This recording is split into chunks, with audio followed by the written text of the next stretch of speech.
Bonjour à tous. Alors aujourd'hui nous sommes le week-end pascal 2020. Vous voyez, c'est le printemps, là il y a des cerisiers qui sont en fleurs, les pissenlits, c'est super beau, il y a du jaune. Le jaune c'est super. Alors je me présente d'abord, je suis berger. Je possède des milliers et des milliers de moutons qui m'obéissent au doigt et à l'œil, et aussi à la baguette.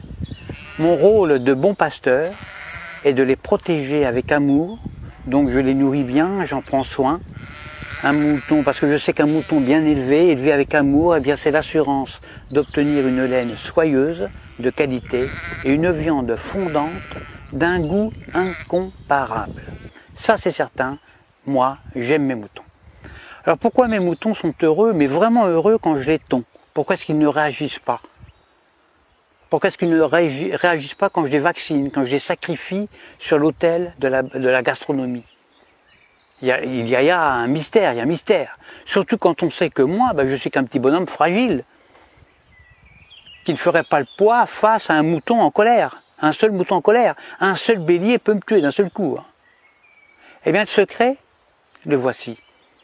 Pour qu'un troupeau de milliers de moutons soit docile, soumis, obéissant, eh bien il suffit de jouer soit sur la peur, soit sur leurs besoins de sécurité.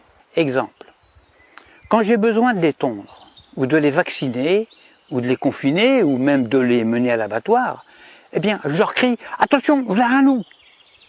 Il y a un gros loup !» Donc là, je joue sur la peur. « Courez vite dans la bergerie, allez vite, vite, vite, réfugiez-vous là-bas. » Besoin de sécurité. Et là, dans une psychose collective, où ils se piétinent les uns les autres, ils se carapatent tous dans la bergerie, sans même réfléchir, parce qu'ils sont heureux de se retrouver en sécurité, confinés dans la bergerie, loin des dents du loup.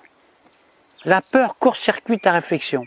Elle fait exploser leurs neurones. Alors déjà, qu'un mouton, il n'y en a pas beaucoup. Alors pendant que leur attention est dirigée vers le loup, eh bien moi, tranquillement, je les tonds, je les vaccine, je leur tatoue le gigot, je puce les rebelles, je castre les chefs, bien sûr, en leur injectant des médicaments, etc., etc. Et quand j'ai fini mon travail, eh bien, je les relâche tout doucement par petits groupes.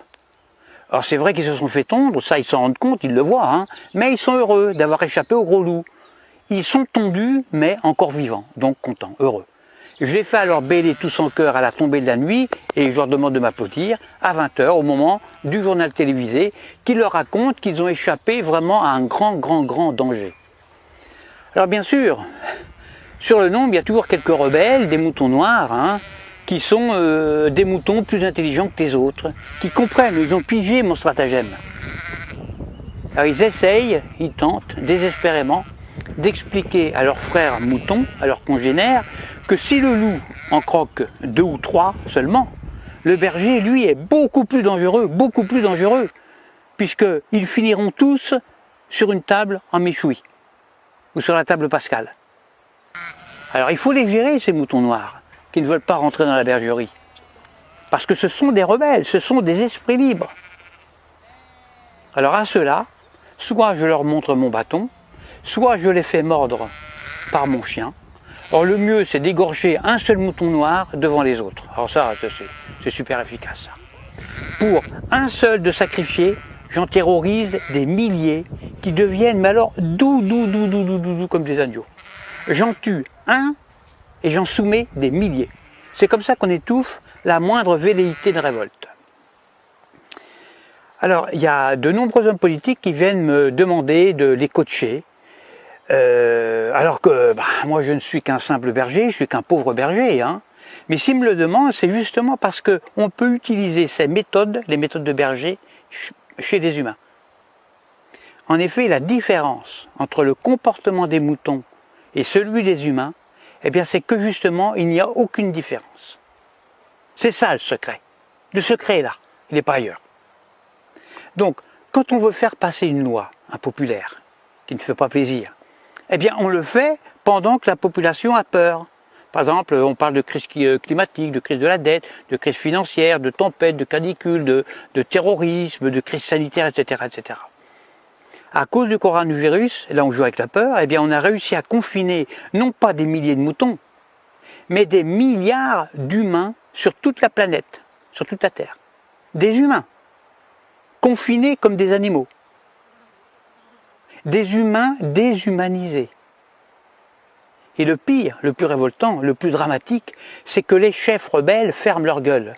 Les grands chefs, ils acceptent aussi leur confinement. Alors la seule solution pour s'évader de ce piège machiavélique serait un réveil collectif. Alors moi personnellement, je ne perds plus mon temps à essayer d'éclairer les blaireaux. Ça ne sert à rien, ça ne sert strictement à rien. Parce que quand j'explique la stratégie dont sont victimes les moutons, soit le mouton est déjà éveillé, alors dans ce cas-là, toutes mes explications sont vraiment inutiles, ou alors je tombe sur un mouton con. Et si c'est un mouton con, il ne comprendra rien à ce que je lui raconte. Parce que justement, c'est un mouton con. Alors il faut faire attention parce que le mouton con, lui, il n'est pas fautif. Il est con, c'est tout, c'est pas sa faute. Alors à bientôt pour une prochaine vidéo. Pensez à vous abonner, à diffuser la vidéo parce que je me présente aux prochaines élections présidentielles et puis j'ai besoin de beaucoup d'électeurs. Et je dis, vive moi, votre futur président dictateur. Faites le bon choix, votez pour moi. À bientôt.